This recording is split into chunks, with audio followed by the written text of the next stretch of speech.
अस्सलामुअलैकुम वरहमतुल्लाहि वबरकातुहू। मुफ्ती साहब कराची से इमरान अत्तारी अर्ज़ कर रहा हूँ।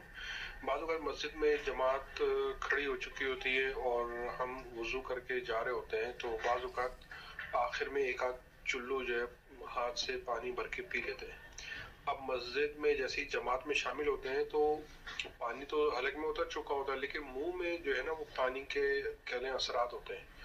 तो अब अल्लाह अकबर कह के जो है फौरन जो है वो नमाज में शामिल हो गए। अब वो असर जो मुंह में होता है पानी का, तो क्या आया इससे कोई नमाज पे फर्क पड़ता है? ये इरशाद फरमा दीजिएगा, जज़ाकल्लाहु खैरा। जी वालेकुम सलाम रहमतुल्लाहि व बरकातुहू। इमरान भाई हैं कराची से, पूछते हैं जब हम वज़ू मुकम्मल कर लेते हैं तो थोड़ा सा पानी चुल्लू में उठाकर अपनी हलक के नीचे उतार देते हैं, फिर इस सूरत में ही नमाज़ पढ़ने लगते हैं, तो क्या वो पानी जो इस तरह हमने पी लिया होता है इससे नमाज में कोई फ़र्क पड़ेगा? जी नहीं, कोई फ़र्क नहीं पड़ेगा, क्योंकि पानी का वही जायका है जो आपके मुंह के अंदर लवाब है, उसका भी वही जायका है।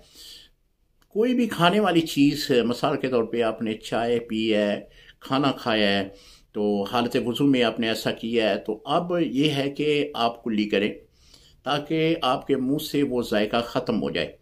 वो क्यों? इसलिए कि जब आप नमाज पढ़ेंगे तो वो जायका जो है आपको नमाज में खुशू खजू नहीं आने देगा।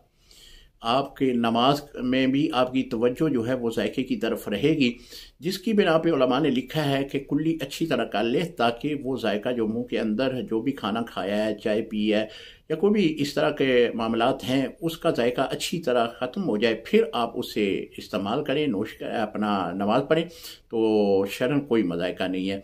अगर कोई चाय पी कर आता है, कुल्ली नहीं करता, नमाज पढ़नी शुरू कर देता, नमाज उसकी भी हो जाएगी। अस्सलामु अलैकुम रहमतुल्लाहि व बरकातहू।